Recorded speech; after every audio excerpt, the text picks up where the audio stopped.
네, 반갑습니다. 너아라TV를 시청하고 계시는 애국 국민 여러분, 또 나라와 민족을 위해 깨어 기도하고 계시는 애국 성도 여러분, 지금부터 63번째 정광훈 목사님의 옥중서신을 전해드리도록 하겠습니다. 존경하는 국민 여러분, 이제 새로 출발합시다. 오늘은 신앙의 여정에 관하여 말씀드리겠습니다. 한 인생이 살아감에 있어 중요한 것은 신앙을 견고히 하는 일이라고 생각합니다. 저도 내일이면 70이 가까워졌습니다. 돌이켜보면 저의 인생의 가장 큰 감격은 그리스도를 영접했던 사건입니다.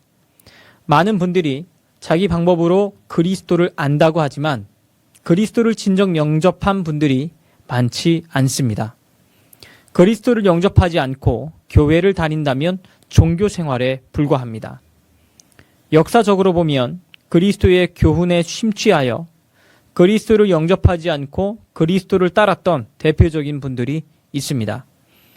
아놀드 슈바이처, 임마누엘 칸트, 러시아의 문호들, 톨스토이, 서양의 문호들 셰익스피어 등이 그리스도를 영접하지 않고 그리스도의 교훈과 사상을 따랐던 자들입니다. 한국에도 그리스도를 사상적으로 따른 자들이 많이 있었습니다. 대표적인 분이 함석헌을 비롯한 유명한 여러 교수들이 그리스도를 영접하지 않고 사상에 심취하여 그리스도를 따랐던 자들입니다. 그러나 철학자 키에르케고르 등은 그리스도를 사상적으로 따르다가 인생 마지막에 그리스도를 영접한 대표적인 사람이었고, 한국은 그리스도를 영접한 후 그리스도와 함께 정치를 한 이승만 대통령이 있었습니다.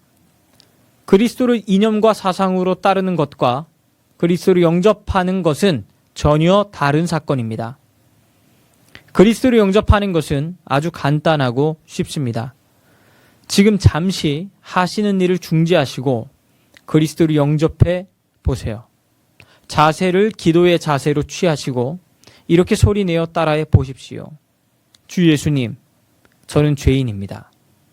인생이 어디서 와서 무엇 때문에 살고 어디로 가는지 전혀 모르고 살아왔습니다. 지금 저의 죄를 용서해 주시고 저의 마음속에 들어오셔서 저를 인도하여 주시옵소서. 천국 갈 때까지 저를 이끌어 주시옵소서. 예수 그리스도의 이름으로 기도드립니다. 기도하셨나요?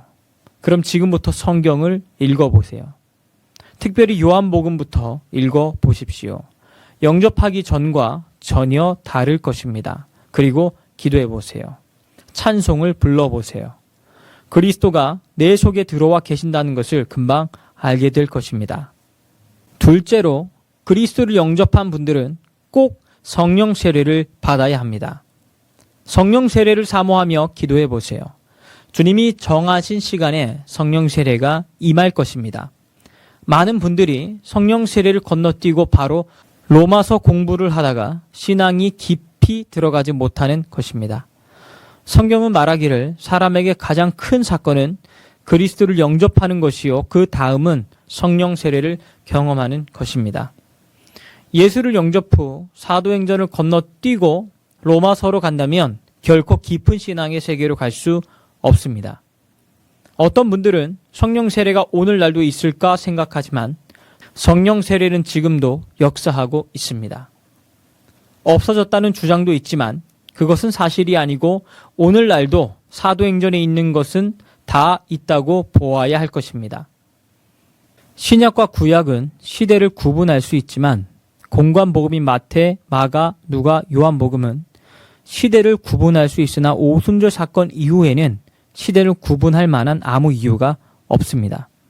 사도행전에 있는 것은 오늘날도 그대로 체험할 수 있습니다. 어떤 분들은 그리스도를 영접하는 사건이 성령 세례라고 착각하지만 그리스도를 영접하는 사건과 성령 세례는 전혀 다른 것입니다.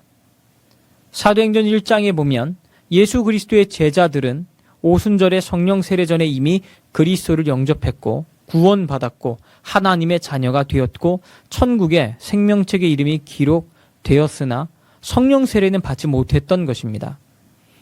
사도행전 1장에 예수님이 말씀하시길 너희는 요한으로부터 물로 세례를 받았으나 몇 날이 못되어 성령으로 세례를 받으라고 말씀하셨습니다.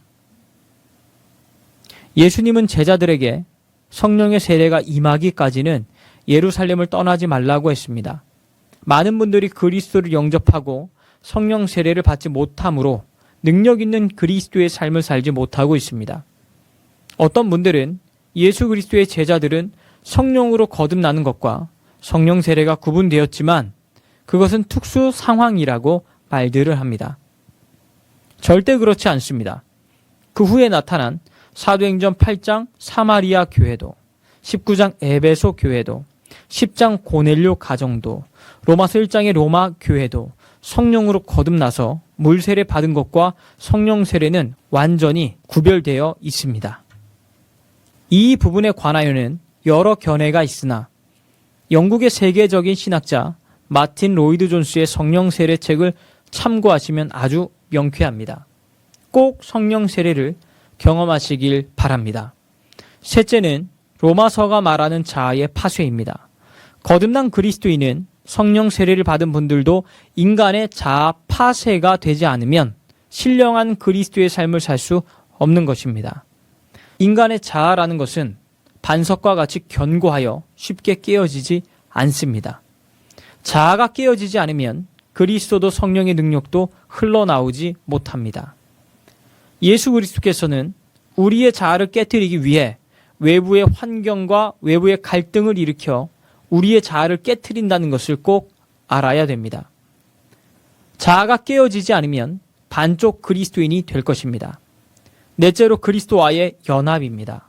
어떻게 그리스도와 연합하느냐는 그리스도의 복음의 7대 연합을 참고해야 합니다. 첫째는 탄생의 연합. 이것은 그리스도를 영접할 때 이루어집니다. 둘째는 고난의 연합. 셋째는 그리스도와 함께 죽는 죽음의 연합. 넷째는 부활의 연합. 다섯째는 승천과 보좌의 연합. 여섯 번째는 재림의 연합. 일곱 번째는 그리스도의 나라와 천년왕국의 연합인 것입니다. 그리스도는 이와 같은 과정으로 우리를 인도하고 계십니다. 이렇게 인도받는 자들은 그리스도의 형상에 이르게 될 것입니다. 마지막은 장성한 그리스도인들에게 하나님의 일을 맡겨주신다는 것입니다. 분량대로, 은사대로 그리스도의 지체로서의 사역이 시작될 것입니다. 이렇게 사는 사람들은 금세와 내세에서 승리할 것입니다. 존경하는 국민 여러분, 그리스도의 인도를 받기 위해서 부족하지만 제가 도와드리겠습니다. 많은 분들이 저를 오해하는 것이 애국운동에 미친 자, 정치에 미친 자라고 하지만 사실 저는 목회자들에게 성경을 가르치는 것이 저의 은사였습니다. 지금까지 약 8만 6천 명의 목회자들에게 성경을 가르쳐 왔습니다. 그러나 내가 사는 나라가 해체되고 북한으로 편입되는 것을 보고 있을 수 없어 한기총 대표 회장으로 나라를 지키고자 3대 종단과 함께 일어섰던 것입니다. 문재인이 저의 책망을 듣기 싫어서 저를 감옥에 가두었으나 결코 하나님은 이 나라를 버리지 않을 것입니다. 이제 앞으로 제가 나가게 되면 복음운동과 성령운동과 세계 기독청을 세우는 일에 전력을 다할까 합니다. 분투하라, 싸워라, 이겨라. 전광훈 목사 드림. 이로써 63번째 전광훈 목사님의 옥중서신을 마치도록 하겠습니다. 시청해 주셔서 대단히 감사합니다.